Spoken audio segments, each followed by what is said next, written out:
Alexander the Great didn't have to keep conquering. Genghis Khan didn't need to take Vienna. He could have just chilled.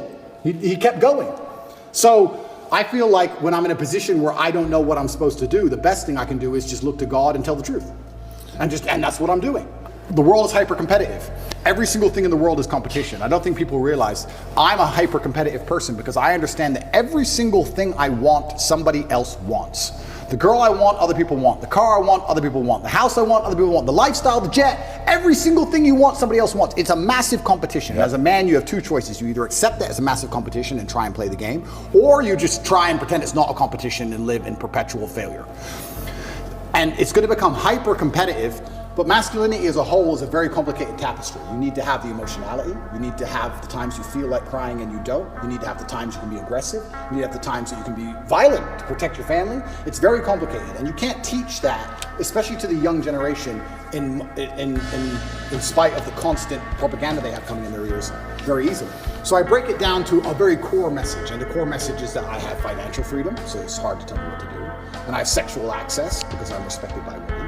And I have a good network because I'm respected by men. I break it down to those core things. And those core things are what I build that's how you build the tapestry of masculinity. Because if you don't have those three core things, you can never build the rest of it. That's the beginning of it. If you don't have those three things, it's hard to build the rest. So anybody who doesn't look into my message properly, I mean, I'm sure these people who are after me have never listened to me speak at length, ever. Ever. They just look at a picture. He's on a boat. There's 3 girls on the boat.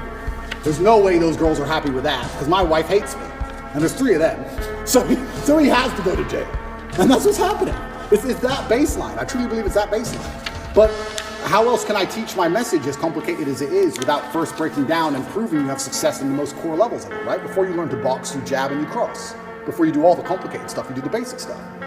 So a lot of it is people looking at my message, not understanding how detailed it is, not understanding how positive it is, looking at the baseline instincts which I teach and which I use to advertise my success as a whole to people to show and say, look, I clearly know what I'm talking about to a degree because I have things that you want.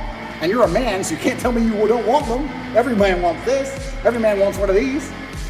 And they take all this and they try and weaponize it and use it against me. And this is what I was saying earlier on about how complicated masculinity is, but I broke it down to those 3 basic tenets because even a teenage boy can understand if you get enough money and enough power and enough powerful friends and enough sexual access that you're going to be able to build yourself to a man of, I can cry now.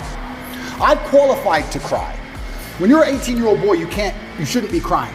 You should be focused and you should be an animal and you should be training, you should be working hard, you should be listening, you should be going to coaching. I'm now at a level where I'm allowed to cry. I understand all the different elements of being a man. I understand the tapestry of masculinity fully. I can cry if I decide to. I've qualified for that. But before you get to that point, you have to go through all the hard shit. And the hard shit I've broken down to the 3 basics. And I think that's why they're coming to attack me so heavily. Genuinely because of what you just said. I'm telling kids things, and especially people often ask me, especially Matrix Media, they say, why did you get so big? Because I'm telling the truth. I'm telling the truth, which every man knows is intrinsically true in his heart, because God has instilled him with a basic degree of morality of right and wrong.